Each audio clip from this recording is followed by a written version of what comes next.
एक बिलियनर जो सिर्फ एक बिजनेस नहीं, एक एविएशन एम्पायर बनाना चाहता था। एक ऐसी एयरलाइन जिसने एविएशन इंडस्ट्री के अंदर रॉयल एक्सपीरियंस से लोगों को रूबरू करवाया। एक ऐसा नाम जो इंडिया का रिचर्ड ब्रांसन बनने का सपना देख रहा था, लेकिन एक गलती और सब कुछ बर्बाद हो गया।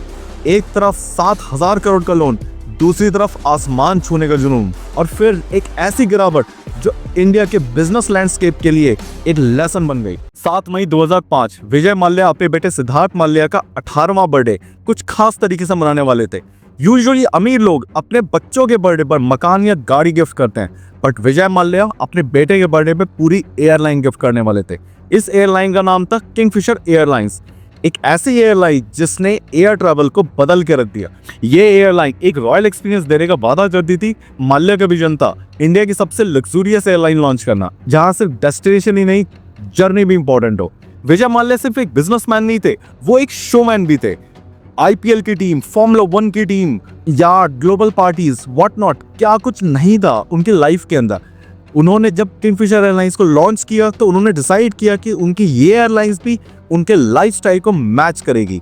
7 मई 2005 को इस एयरलाइन का ऑफिशियल लॉन्च कराया गया और ठीक इसके 2 दिन बाद 9 मई को इसकी पहली उड़ान मुंबई से दिल्ली के लिए उड़ गई। हर चीज इसके अंदर एक लेवल ऊपर थी। केबिन क्रू की ड्रेस, लेदराइट इंटीरियर्स, फूड, हर चीज स्टाइलिश और माल्या के शोमैन वाली इमेज को मैच करती थी। एक कहानी जो एक सपने से शुरू हुई थी आज एक रॉयल रियलिटी बन चुकी थी। धीरे धीरे वर्ड ऑफ माउथ की वजह से इसकी पब्लिसिटी बहुत तेजी से लोगों के बीच में फैल गई। अब लोग डेस्टिनेशन की बजाय इस सफर का एक्सपीरियंस लेने के लिए इस फ्लाइट को बुक करने लगे। लेदराइट सीट्स, हर सीट के ऊपर एक separate entertainment TV, government food, complimentary wine, जैसे कोई वर्ल्ड क्लास रेस्टोरेंट हो। हर जगह सिर्फ एक ही बात चल रही थी, Kingfisher airlines have changed the game. इस एयरलाइन ने बहुत कम समय के अंदर अपना नाम टॉप टियर एयरलाइंस के बीच में बना लिया था। ठीक इसी वक्त एक और एयरलाइन मार्केट में थी, उसका नाम था डेक्कन एयरलाइंस। ये एयरलाइन किसी दूसरे रीजंस की वजह से लोगों के बीच में फेमस हो रही थी। वो थी बजट ट्रैवल, कोई फ्रिल्स नहीं थे, नो नॉनसेंस, सिंपल, बहुत सस्ते रेट में इसकी टिकट्स थी। 1000 रुपए तक में इसकी टिकट मिल जाती थी और लोगों को ए पॉइंट से बी पॉइंट तक ले जाने में ये एयरलाइन अपना रोल प्ले करती थी। विजय माल्या हाईली मोटिवेटेड थे अपनी किंगफिशर एयरलाइंस की सक्सेस से। उन्होंने देखा कि अगर मैं डेक्कन एयरलाइंस को टेक ओवर कर लूं तो मैं दोनों स्पेक्ट्रम को कवर कर सकता हूं और पूरे इंडिया में मेरी पहुंच बन जाएगी। और यहाँ पे माल्या को एक मौका दिखा मास मार्केट को कैप्चर करने का। दूसरा कारण था डेक्कन एयरवेज 5 साल पुरानी थी और इंडिया में इंटरनेशनल रूट शुरू करने के लिए 5 साल का एक्सपीरियंस होना बेहद इंपॉर्टेंट था। किंगफिशर एयरलाइंस उस टाइम सिर्फ 2 साल पुरानी थी, तो माल्या को एक मौका दिखा कि अगर मैं इस एयरलाइंस को टेक ओवर कर लेता हूँ तो मेरे लिए इंटरनेशनल रूट्स भी ओपन हो जाएंगे।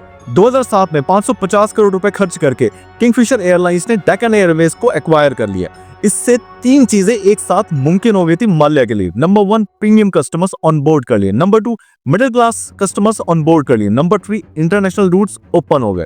किंगफिशर एयरलाइंस ना होके एक एविएशन एम्पायर की तरफ कदम बढ़ा चुका था।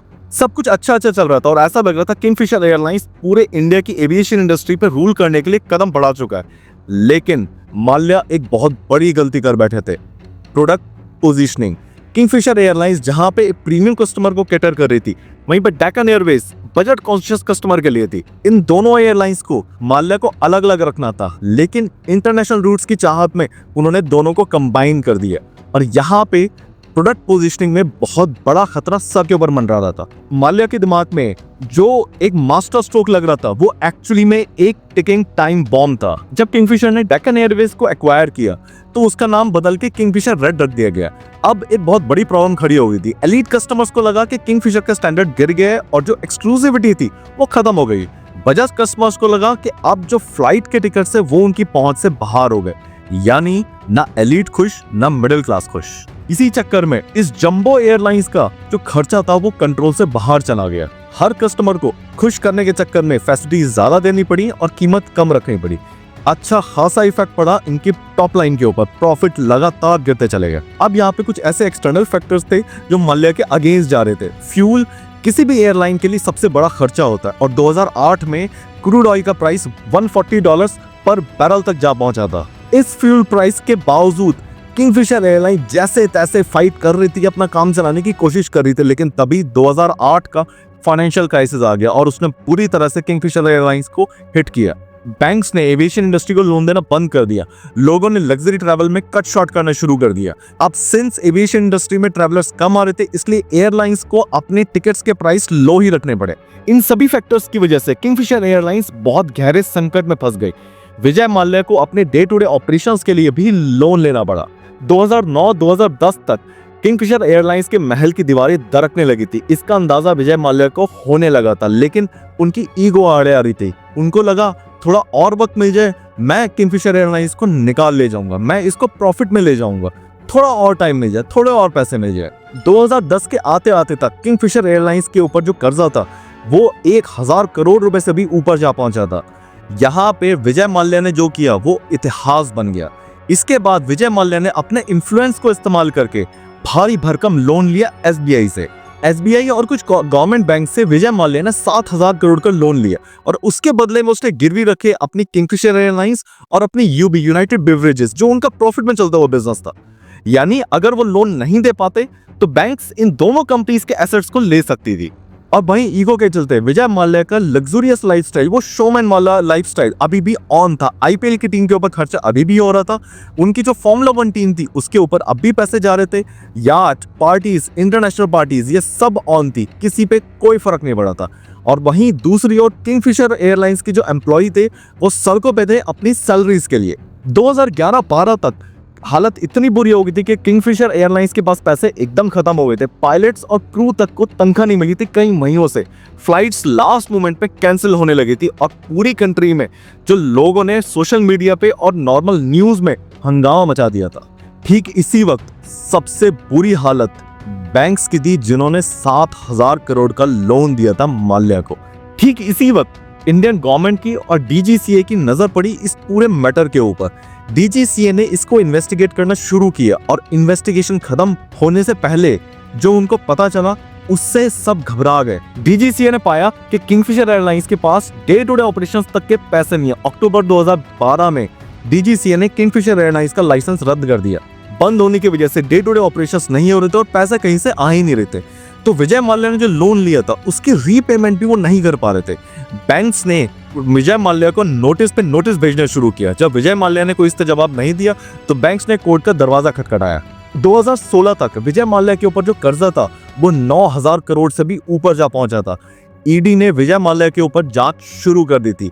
कोर्ट्स ने विजय माल्या को डिफॉल्टर घोषित कर दिया था और अपने आप को बुरी तरह से फंसता देख विजय माल्या कंट्री छोड़ के लंदन भाग गया। 2016 में इंडियन अथॉरिटीज ने उसको एक्सट्रेडिट करने के लिए ट्राई किया, लेकिन उसने कोर्ट में बोला कि उसको गलत तरीके से फंसाया जा रहा है और वो लोन रीपे करना चाहता है। किंगफिशर एयरलाइंस एविएशन इंडस्ट्री के अंदर एक वार्निंग बन चुका था कि कैसे एक अच्छा खासा बिजनेस, अच्छी खासी एयरलाइन सिर्फ एक बिजनेसमैन की ईगो और लेविश लाइफस्टाइल के चक्कर में पूरी कंपनी को ले डूबी। 2016 के बाद विजय माल्या की गिरावट का एक दूसरा दौर आया।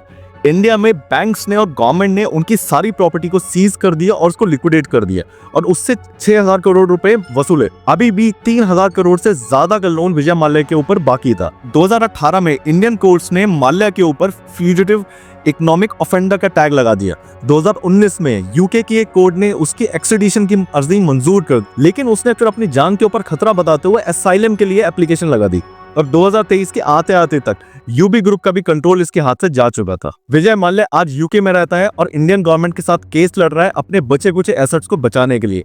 एक ऐसा शख्स जिसको किंग ऑफ गुड टाइम्स कहा जाता था आज एक इकोनॉमिक ऑफेंडर बन चुका है। देखते हैं आगे क्या होता है। I hope you like this story. Take care, bye bye.